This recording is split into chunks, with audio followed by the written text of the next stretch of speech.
ದರ್ಶನ್ ಮತ್ತು ಗ್ಯಾಂಗ್ ಇದೆಯಲ್ಲ, ಈ ಕ್ರೌರ್ಯದ ಬಗ್ಗೆ 6 ಅಂಶಗಳನ್ನು ಪ್ರಶ್ನೆ ಮಾಡಿ ಪೊಲೀಸ್ನವರು ಕೇಳಿದರು. ವೈದ್ಯರು FSL ಟೀಮ್ ಪಾಸಿಟಿವ್ ಆಗಿ ಉತ್ತರ ನೀಡಿದ್ದಾರಂತೆ. ಪಾಸಿಟಿವ್ ಆಗಿ ಅಂದರೆ ಏನು? ನಿಜವಾಗ್ಲೂ ನಡೆದಿದ್ದು ನಿಜಾನಾ? ಅಲ್ಲಿ ಅಂಟಿಕೊಂಡಿದ್ದಂಥ ಮಣ್ಣು ಅಥವಾ 3 ಜನರಲ್ಲಿ ಸಿಕ್ಕಂತಹ ಮಣ್ಣು ಇವೆಲ್ಲವೂ ಕೂಡ ಪಟ್ಟಣಗೆರೆ ಶೆಡ್ದ? ದರ್ಶನ್ ಬಟ್ಟೆಯಲ್ಲಿರುವಂಥ ರಕ್ತ ಅಥವಾ ರೇಣುಕಾ ಸ್ವಾಮಿ ರಕ್ತ ಇವೆಲ್ಲವೂ ಕೂಡ ಒಂದೇನಾ? ಸೊ ಈ ರೀತಿಯಾಗಿ ಸಾಕಷ್ಟು ಕೇಳಿದಂಥ ಪ್ರಶ್ನೆಗಳಿಗೆ ಪಾಸಿಟಿವ್ ಆಗಿ ಉತ್ತರ ಕೊಟ್ಟಿದ್ದಾರೆ. ಪಾಸಿಟಿವ್ ಅಂದರೆ ಏನು? ಪಕ್ಕ ಹೌದು ಅನ್ನೋ ಲೆಕ್ಕಾಚಾರದಲ್ಲಿ. ಈ ಸ್ಟೋರಿ ನೋಡಿ.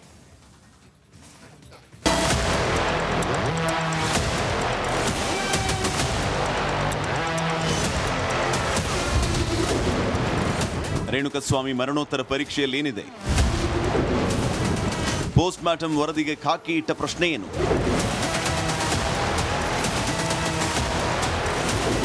ನಟ ದರ್ಶನ್ ಅಂಡ್ ಗ್ಯಾಂಗ್ನ ಕ್ರೌರ್ಯದ ಅಟ್ಟಹಾಸಕ್ಕೆ ಕೊಲೆಯಾದ ರೇಣುಕಸ್ವಾಮಿ ಮರಣೋತ್ತರ ಪರೀಕ್ಷಾ ವರದಿಯಲ್ಲಿ ಏನಿದೆ ಗೊತ್ತಾ? ಪೋಸ್ಟ್ ಮಾರ್ಟಮ್ ವರದಿ ಆಧರಿಸಿ ವೈದ್ಯಕೀಯ ತಂಡಕ್ಕೆ ತನಿಖಾಧಿಕಾರಿಗಳು ಪ್ರಶ್ನೆಗಳು ಏನ್ ಗೊತ್ತಾ? ಈ ಬಗ್ಗೆ ಇಂಚಿಂಚು ಮಾಹಿತಿ ನೀಡುತ್ತೆ ನಿಮ್ಮ ರಿಪಬ್ಲಿಕ್ ಕನ್ನಡ. ಭೀಕರ ಭೀಭತ್ಸ ಹಲ್ಲೆ ಕೊಲೆಯ ಬಗ್ಗೆ ವೈದ್ಯಕೀಯ ವರದಿ ಕೇಳಿದ ಪೊಲೀಸರು ಸುಮಾರು 6ಕ್ಕೂ ಹೆಚ್ಚು ಅಂಶಗಳನ್ನು ಉಲ್ಲೇಖಿಸಿ ವರದಿಯನ್ನು ಕೇಳಲಾಗಿತ್ತಂತೆ. ರೌಡಿ ಗ್ಯಾಂಗ್ ಇನ್ವಾಲ್ವ್ಮೆಂಟ್ ಪ್ರೂವ್ ಮಾಡೋದಕ್ಕೆ ಮುಂದಾಗಿರುವ ತನಿಖಾ ತಂಡಕ್ಕೆ ತಮ್ಮ ತನಿಖೆಯ ಟ್ರ್ಯಾಕ್ನಂತೆಯೇ ವರದಿ ನೀಡೋದಕ್ಕೆ ವೈದ್ಯಾಧಿಕಾರಿಗಳಿಗೆ ತಿಳಿಸಿದರಂತೆ.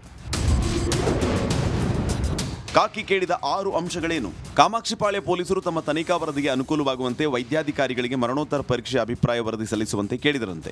ಮೃತನ ದೇಹದ ಮೇಲೆ ಉಂಟಾದ ಗಾಯಗಳ ವಿವರ, FSL ಹಾಗೂ DNA ಮ್ಯಾಚಿಂಗ್ ರಿಪೋರ್ಟ್, ತಲೆಯ ಮೇಲಿನ ಗಾಯದ ರೀತಿ, ಶೂ ಅಥವಾ ಚಪ್ಪಲಿಯಿಂದ ಎದೆ ಭಾಗಕ್ಕೆ ತುಳಿತದ ವರದಿ, ಶೂ ಅಥವಾ ಚಪ್ಪಲಿಯಿಂದ ಮರ್ಮಾಂಗಕ್ಕೆ ಒದ್ದ ವರದಿ ಸೇರಿ ಈ 6 ವಿಚಾರಗಳ ಬಗ್ಗೆ ವೈದ್ಯರಿಂದ ಅಭಿಪ್ರಾಯ ಪಡೆದಿದ್ದಾರಂತೆ. ರೇಣುಕಸ್ವಾಮಿ ದೇಹದ ಮೇಲಿನ 39 ಗಾಯ. ಈಗಾಗಲೇ ಪೊಲೀಸರ ಕೈ ಸೇರಿರುವ ಮರಣೋತ್ತರ ಪರೀಕ್ಷೆ ವರದಿಯಲ್ಲಿ ಮೃತದೇಹದ ಮೇಲಿನ ಗಾಯಗಳ ಬಗ್ಗೆಯೂ ರಿಪೋರ್ಟ್ ನೀಡಲಾಗಿದೆ. ರೇಣುಕಸ್ವಾಮಿ ದೇಹದ ಮೇಲೆ ಒಟ್ಟು 39 ಗಾಯಗಳ ಬಗ್ಗೆ ಉಲ್ಲೇಖ ಆಗಿದ್ದು, ತಲೆ, ಕಿವಿ, ಕಣ್ಣು, ಎದೆ, ಬೆನ್ನು, ಕೈ ಮೇಲಿನ ಗಾಯಗಳ ಬಗ್ಗೆ ಉಲ್ಲೇಖಿಸಿದ್ದಾರೆ. ನಂತರ FSL ಹಾಗೂ DNA ವರದಿ ಪಡೆದ ಖಾಕಿಗೆ ಆರೋಪಿಗಳ ಬಟ್ಟೆ, ಶೂ, ಚಪ್ಪಲಿಗಳಿಂದ ಹಲ್ಲೆ ಮಾಡಿದ್ದರ ಬಗ್ಗೆ ಮ್ಯಾಚಿಂಗ್ ಕೂಡ ಆಗಿದೆಯಂತೆ. ತಲೆ ಮೇಲಿನ ಗಾಯದ ಬಗ್ಗೆ ಪ್ರತ್ಯೇಕ ವರದಿ.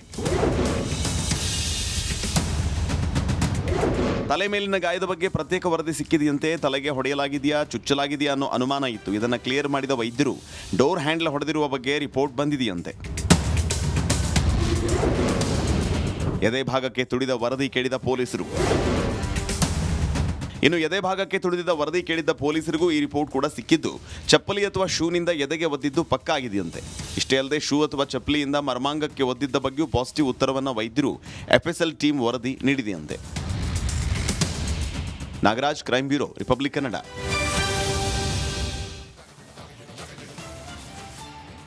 ನೋಡಿ, ದರ್ಶನ್ಗೆ ಪೊಲೀಸ್ ಠಾಣೆ ಒಂದು ರೀತಿಯಲ್ಲಿ ತವ್ರ ಮನೆ ಇದ್ದಂಗಂತ.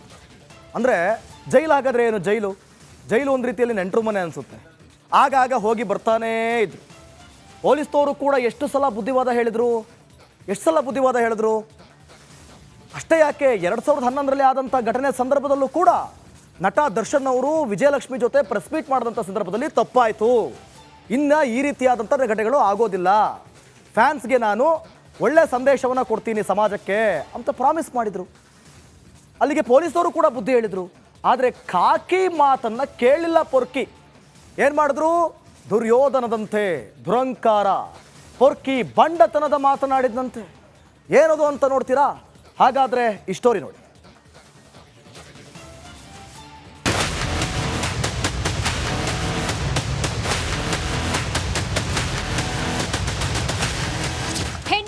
ಮನಸೋ ಇಚ್ಛೆ ಹಲ್ಲೆ ಮಾಡೋದು, ಪ್ರೊಡ್ಯೂಸರ್ಗೆ ಧಮಕಿ ಹಾಕೋದು, ಹೋಟೆಲ್ಗಳಲ್ಲಿ ಕಿರಿಕ್ ಮಾಡೋದು, ಸಿಬ್ಬಂದಿ ಮೇಲೆ ಕೈ ಮಾಡೋದು, ಅಬ್ಬಬ್ಬಾ ಈ ಪೊರ್ಕಿಯ ಕಿರಿಕ್ಗಳು ಒಂದಾ ಎರಡ?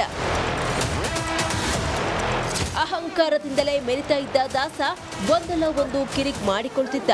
ಕಳೆದ ವರ್ಷ ನವೆಂಬರ್ನಲ್ಲಿ ದರ್ಶನ್ ಸಾಕಿದ ನಾಯಿಗಳು ತಮ್ಮ ಮೇಲೆ ದಾಳಿ ಮಾಡಿವೆ ಅಂತ ಮಹಿಳೆಯೊಬ್ಬರು ಪೊಲೀಸ್ ಠಾಣೆಗೆ ದೂರು ನೀಡಿದ್ರು. ಈ ವೇಳೆ ಪೊಲೀಸರಿಗೇನೆ ಪೊರ್ಕಿ ಬಂಡತನದ ಮಾತುಗಳನ್ನಾಡಿದ್ದ.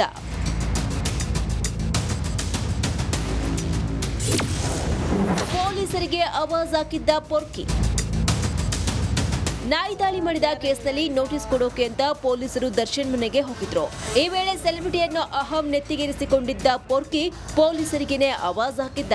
ನೋಟಿಸ್ ನೀಡಲು ಹೋಗಿದ್ದ ಇನ್ಸ್ಪೆಕ್ಟರ್ ಬಳಿ ನಾನೇನು ಕೊಲೆ ಮಾಡಿದ್ದೀನಾ ಅಂತ ದಿಮಾಕಿನ ಮಾತನಾಡಿದ್ದ. ಇದಿಷ್ಟೇ ಅಲ್ಲ, ನಾನೇನು ಕೊಲೆ ಮಾಡಿಲ್ಲ, ಬೇಕಿದ್ರೆ ಜೈಲಿಗೂ ಬಂದು ಕೂರ್ತೀನಿ ಬಿಡಿ ಅಂತ ಉಡಾಫಿಯಾಗಿ ಮಾತನಾಡಿದ್ದ. ಆದ್ರೆ ದುರಂತ ನೋಡಿ, ಪೊಲೀಸರ ಮುಂದೆ ಜೈಲಿಗೆ ಬಂದು ಕೂರ್ತೀನಿ ಎಂದಿದ್ದ ದಾಸನ ಮಾತು ಕೊನೆಗೂ ನಿಜವಾಗ್ಬಿಟ್ಟಿದೆ. ಕಾಕತಾಳೀಯ ಎಂಬಂತೆ ಕೇವಲ 7 ತಿಂಗಳಲ್ಲಿ ಕೊಲೆ ಕೇಸ್ನಲ್ಲಿ ಪೊರ್ಕಿ ಜೈಲು ವಾಸವನ್ನ ಅನುಭವಿಸುತ್ತಿದ್ದಾನೆ. ನೋಡಿದ್ರಲ್ವಾ, ಹೀರೋ ಆದ ಮಾತ್ರಕ್ಕೆ ಏನ್ ಬೇಕಾದ್ರೂ ಮಾಡ್ತೀನಿ ಅಂದ್ರೆ ನಡೆಯಲ್ಲ. ಎಷ್ಟೇ ದೊಡ್ಡ ಸೆಲೆಬ್ರಿಟಿಯಾಗಿದ್ರೂ ತಗ್ಗಿ ಬಗ್ಗಿ ನಡೆದ್ರೇನೆ ಜೀವನ. ಕರ್ಮ ಅನ್ನೋದು ಯಾರನ್ನೂ ಸುಮ್ಮನೆ ಬಿಡಲ್ಲ. Dhruvaraj, crime bureau, Republic Kannada.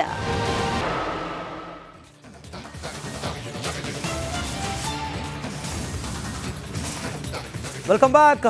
ನೋಡಿ, ರೇಣುಕಾಸ್ವಾಮಿ ಕೊಲೆ ಪ್ರಕರಣಕ್ಕೆ ಮೇಜರ್ ಟ್ವಿಸ್ಟ್ ಸಿಕ್ಕಿದ್ದು. ದರ್ಶನ್ ಫೋನ್ನಲ್ಲಿ 16 ಸೆಕೆಂಡ್ ಸಂಭಾಷಣೆ ಸಂಕಷ್ಟ ಸೃಷ್ಟಿಸಿದೆಯಂತೆ. ಅದೇನು ಅಂತೀರಾ? ಈ ವರದಿ ನೋಡಿ.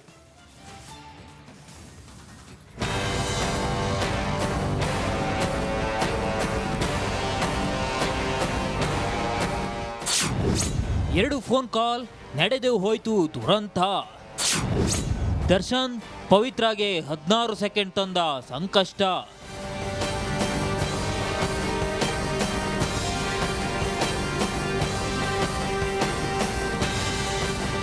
ರೇಣುಕಾಸ್ವಾಮಿ ಕೊಲೆ ಪ್ರಕರಣದ A1 ಪವಿತ್ರಗೌಡ ನಂಬರ್ ಅನ್ನ ದರ್ಶನ್ ಪವಿ ಅಂತ ಸೇವ್ ಮಾಡಿಕೊಂಡಿದ್ದಾರೆ. ತನಿಖೆ ವೇಳೆ ಪೊಲೀಸರು ಮೊಬೈಲ್ನ ಮಾಹಿತಿ ರಿಟ್ರೀವ್ ಮಾಡಿದಾಗ ಇಂತಹ ಸಂಗತಿಗಳು ಬಯಲಾಗಿದೆ. ಇದಷ್ಟೇ ಅಲ್ಲದೆ ಕೊಲೆ ನಡೆದಿದ್ದ ಪ್ಲಾನ್ ಕೇವಲ 16 ಸೆಕೆಂಡ್ನಲ್ಲಿ ನಿರ್ಧಾರವಾಗಿರುವ ಅಂಶ ಪತ್ತೆಯಾಗಿದೆ.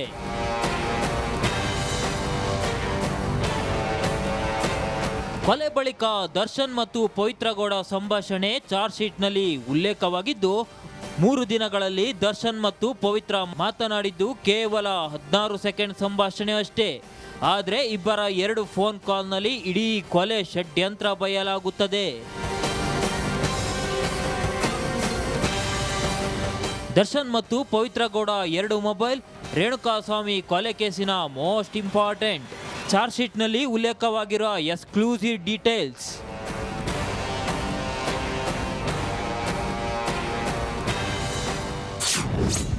ಜೂನ್ 8, 2024 ಸಂಜೆ 4:03 6 ಸೆಕೆಂಡ್ ಮಾತು.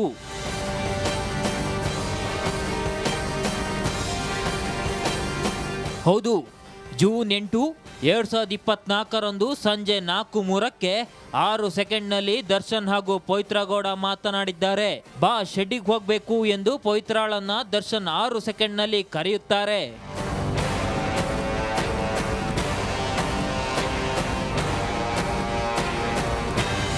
ಜೂನ್ 9, 2024 ಇಡೀ ದಿನ ದರ್ಶನ್ ಪವಿತ್ರಾಗೆ ಯಾವುದೇ ಕರೆಯನ್ನ ಮಾಡಿಲ್ಲ.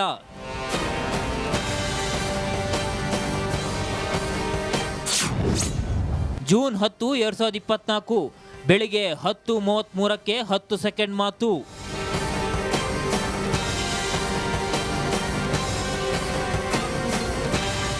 ಇನ್ನು ದರ್ಶನ್ 2ನೇ ಬಾರಿಗೆ ಪವಿತ್ರಗೌಡಗೆ ಕರೆ ಮಾಡಿರುವುದು ಜೂನ್ 10, 2024 ಬೆಳಿಗ್ಗೆ 10:30 ಕೇವಲ 10 ಸೆಕೆಂಡ್ ಮಾತನಾಡಿರ್ತಾರೆ. ಅಷ್ಟೊತ್ತಿಗಾಗಲೇ ಪೊಲೀಸರು ಬಂಧಿಸುವ ಸೂಚನೆ ಸಿಗುತ್ತಿದ್ದಂತೆ ದರ್ಶನ್ ಪವಿತ್ರಗೆ ಕಾಲ್ ಮಾಡಿ ಪೊಲೀಸರು ಕೇಳಿದ್ರೆ ನನಗೇನೂ ಗೊತ್ತಿಲ್ಲ ಎಂದು ಹೇಳುವಂತ ಕರೆ ಕಟ್ ಮಾಡಿದ್ದಾರೆ.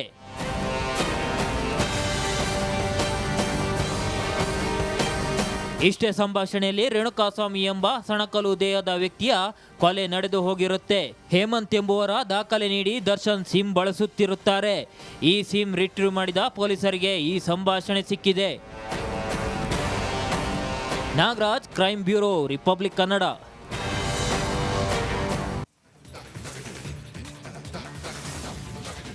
ರೇಣುಕಾಸ್ವಾಮಿ ಕೊಲೆ ಪ್ರಕರಣಕ್ಕೆ ಸಂಬಂಧಿಸಿದಂತೆ ಈಗಾಗಲೇ ಚಾರ್ಜ್ ಶೀಟ್ ಅನ್ನ ಸಲ್ಲಿಸಲಾಗಿದೆ. ಸೊ ಹಾಗಾಗಿ ಸೋಮವಾರದಂದು ಬೇಲ್ ಅರ್ಜಿಯನ್ನ ಮುಂದಿಡುವಂತ ಪ್ರಯತ್ನಗಳು ಕೂಡ ಆಗಬಹುದು. ಇದರ ಬೆನ್ನಲ್ಲೇ ಎಫ್ಐ ಆರೋಪಿ ನಂದೀಶ್ ಅವರ ಅಕ್ಕ ವಿಜಯಲಕ್ಷ್ಮಿ ಅವರನ್ನ ಸಹಾಯಕ್ಕಾಗಿ ಭೇಟಿಯಾಗಿದ್ದಾರಂತೆ. ಈ ಸಂಬಂಧಪಟ್ಟಂತೆ ವರದಿ ಇಲ್ಲಿದೆ.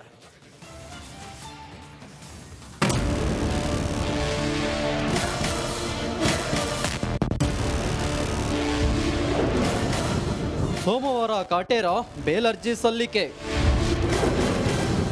ವಿಜಯಲಕ್ಷ್ಮಿ ಭೇಟಿಯಾದ ನಂದೀಶ್ ಅಕ್ಕ. ಸಣಕಲು ದೇಹದ ರೇಣುಕಾಸ್ವಾಮಿಯನ್ನ ಕ್ರೌರ್ಯ, ಬೀಭತ್ಸ, ಭಯಾನಕ ಚಿತ್ರಹಿಂಸೆ ಕೊಟ್ಟು ಕೊಂದಿದ್ದಾರೆ.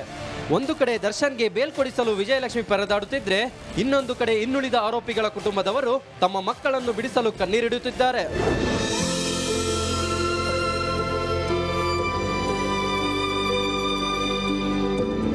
ಈ ಕೊಲೆ ಪ್ರಕರಣದಲ್ಲಿ ಒಟ್ಟು 17 ಆರೋಪಿಗಳಿದ್ದು, ದರ್ಶನ್ ಮತ್ತು ಪವಿತ್ರ ಹೇಗೋ ವಕೀಲರನ್ನು ನೇಮಿಸಿಕೊಂಡಿದ್ದಾರೆ.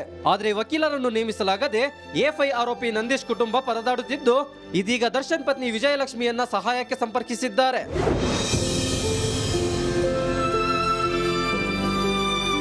ಹೌದು, ಸೋಮವಾರ ದರ್ಶನ್ ಜಾಮೀನು ಅರ್ಜಿ ಸಲ್ಲಿಕೆ ಮಾಡುವ ಸಾಧ್ಯತೆ ಇದ್ದು, ನಂದೀಶ್ಗೂ ಸಹ ಜಾಮೀನು ಕೊಡಿಸಿ ಎಂದು ಎಫ್ಐ ಆರೋಪಿಯ ಅಕ್ಕ ವಿಜಯಲಕ್ಷ್ಮಿಯನ್ನು ಕೋರಿದ್ದಾರೆ. ಇದಕ್ಕೆ ದರ್ಶನ್ ಪತ್ನಿಯೂ ಸಹ ಸಹಾಯದ ಹಸ್ತ ಚಾಚಿದ್ದಾರೆ ಎನ್ನಲಾಗ್ತಿದೆ.